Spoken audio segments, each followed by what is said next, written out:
Imagine risking your reputation, freedom, and even your life just for the right to vote. Imagine standing outside the White House day after day, silently demanding to be heard, knowing you can be arrested and lose everything at any time. That extent of bravery was defined by Alice Paul. Her leadership and determination helped transform America for the better.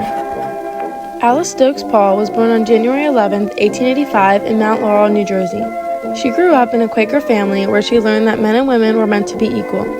She grew up surrounded by strong, outgoing women like her own mother. Tacy Perry Paul, her mother, brought Alice to women's suffrage meetings and movements when she was young, exposing her to strong leaders and the idea that women should have voices in politics. Her family values and beliefs became the foundation of her career and future. Alice was a great student. She graduated Swarthmore College, a school co-founded by her grandfather, with a degree in biology, and later moved on to the New York School of Philanthropy and graduated with a master's degree in sociology. Alice then decided to travel to England to continue studying. England was the main turning point in her life, where she encountered the Women's Social and Political Union led by Christabel Pankhurst. Unlike many American suffrage groups during this time, the Women's Social and Political Union used very strong and bold tactics of protest.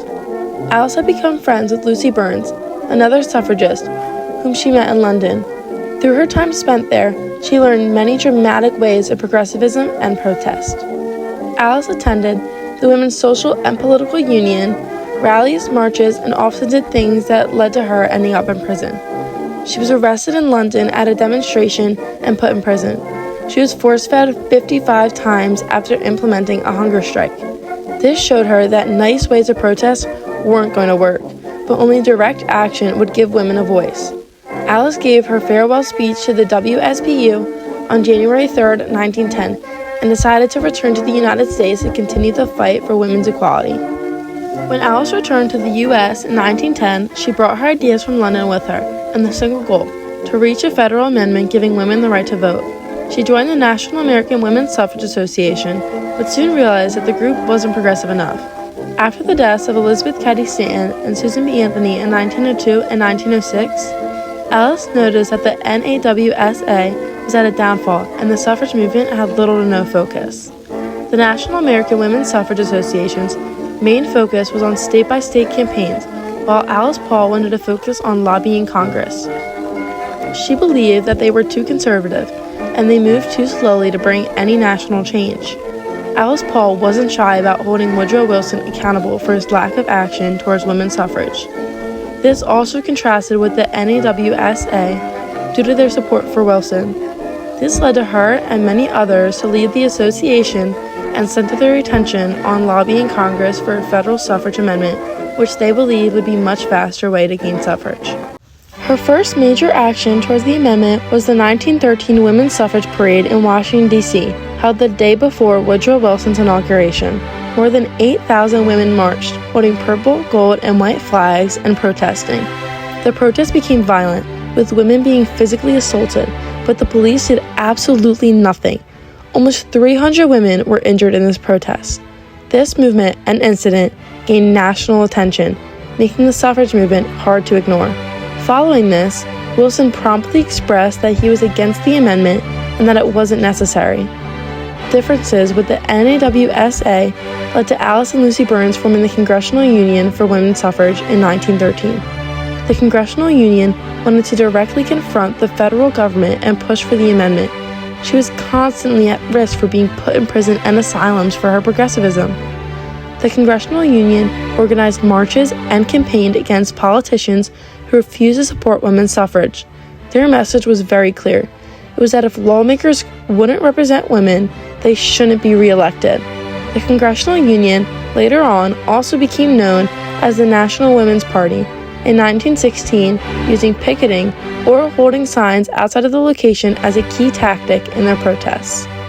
One of the most powerful movements for suffrage was in 1917 with the Silent Sentinels. Groups of 1,000 women stood outside the White House holding banners that challenged the president's hypocrisy and idea of not pushing an amendment. Even though the protests were peaceful, the protesters were met with verbal and physical violence from crowds, which was especially strong after the U.S. entered World War I. They were also met with violence from authorities.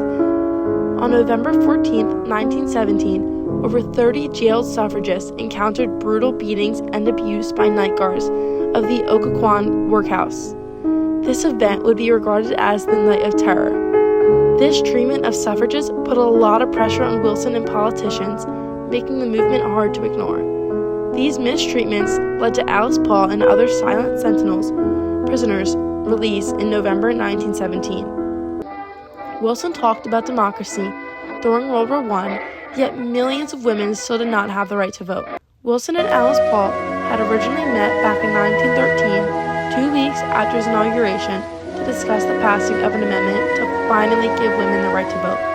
Instead of focusing on the passing of what would become the 19th Amendment, Wilson chose to fill his attention with his economic plan labeled New Freedom. For months, through rain, snow, and heat, women kept going. Over this time, 168 suffragists were arrested, including Alice herself, on charges of obstructing traffic. She then held another hunger strike and was force-fed once again. By 1918, President Wilson finally announced his support for the suffrage movement and amendment. After years of activism, Congress passed the 19th Amendment in 1919 and ratified it in 1920. Paul's leadership was essential to that victory. Her bravery, strategies, and refusal to stay quiet changed the course of American history. Even after the right to vote was a given, she earned a law degree and she continued her activism through playing a significant role in adding women to the Civil Rights Act of 1964 and through her avid advocacy for the Equal Rights Amendment. She continued to campaign on behalf of women up until her death in 1977. She died at the age of 92. Alice Paul's story fits directly into the Progressive Era, a time from the 1890s to 1920s when Americans pushed for reforms, safer working conditions, and government accountability. The heart of the Progressive Era was expanding democracy, and that's exactly what Alice did. She believed that democracy wouldn't work or be complete if women couldn't vote.